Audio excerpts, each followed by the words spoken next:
Hello guys, welcome to my YouTube channel. आज हम देखेंगे कार्बन व हाइड्रोजन में कार्बन की कितनी डिग्री होती है और हाइड्रोजन की कितनी डिग्री होती है। सामान्यतः कार्बन की 4 डिग्री होती है, 1 डिग्री, 2 डिग्री, 3 डिग्री, 4 डिग्री, और हाइड्रोजन की 1 डिग्री, 2 डिग्री एंड 3 डिग्री।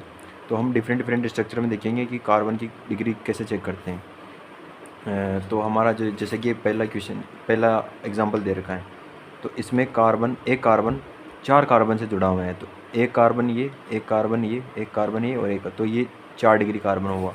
इसी प्रकार ये सेकंड वाला कार्बन, ये कार्बन 3 कार्बन से जुड़ा हुआ है, 1 2 3, इसलिए 3 डिग्री कार्बन है। ये 2 डिग्री कार्बन है बिकॉज ये 2 कार्बन से जुड़ा हुआ है, इसलिए ये 2 डिग्री कार्बन होगा। तब हम हाइड्रोजन कैसे चेक करेंगे कि ये 3 डिग्री है या 1 डिग्री है। तो हाइड्रोजन चेक करने के लिए हम हाइड्रोजन देखेंगे कि वो कितने कार्बन से जुड़ा हो। और हाइड्रोजन में हम डिग्री ऐसे देखेंगे, जैसे कि अगर कोई कार्बन 1 डिग्री है तो उसका हाइड्रोजन भी 1 डिग्री होगा। कार्बन 2 डिग्री है तो उसका हाइड्रोजन भी 2 डिग्री होगा। और अगर कार्बन 3 डिग्री है तो उसका हाइड्रोजन भी 3 डिग्री होगा। तथा 4 डिग्री पे कोई हाइड्रोजन नहीं होता है, क्योंकि कार्बन सिर्फ 4 बंध बनाता है। इसी प्रकार हम और दूसरा एग्जाम्पल देखेंगे, जैसे कि ये है हमारे पास।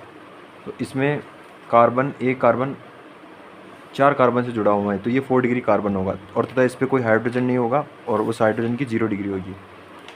हाइड्रोजन ही नहीं है तो डिग्री नहीं होगी। 1 डिग्री कार्बन है तो इस 1 डिग्री कार्बन में तीन हाइड्रोजन जुड़े हुए हैं, तो इसमें प्रत्येक हाइड्रोजन की 1 डिग्री होगी। तो इस प्रकार हम हाइड्रोजन व कार्बन की डिग्री चेक कर सकते हैं। हम इसको एक ट्रिक के द्वारा भी याद रख सकते हैं। अगर कार्बन जुड़ा है, अगर वह कार्बन 4 कार्बन से जुड़ा है तो वो 4 डिग्री होगा। जिस प्रकार इसमें 1 कार्बन, 2 कार्बन, 3 कार्बन, 4 कार्बन, ये कार्बन 4 कार्बन से जुड़ा है तो ये 4 डिग्री कार्बन होगा। तथा इस पर कोई हाइड्रोजन नहीं है तो उस हाइड्रोजन की कोई डिग्री नहीं होगी।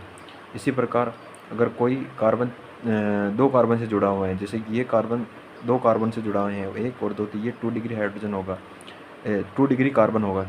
और ये कार्बन 3 हाइड्रोजन से जुड़ा हुआ है और एक कार्बन से जुड़ा हुआ है, तो ये 1 डिग्री कार्बन होगा। तथा इससे जुड़े हुए हाइड्रोजन सारे 1 डिग्री होंगे। तथा 2 डिग्री कार्बन से जुड़े हुए हाइड्रोजन भी 2 डिग्री हाइड्रोजन होंगे। और ये हमारा 1 डिग्री कार्बन होगा, ये भी 1 डिग्री कार्बन होगा और 1 डिग्री कार्बन होगा। तथा जिस कार्बन से हाइड्रोजन जुड़ा है उसकी डिग्री उसी कार्बन के बराबर होती है।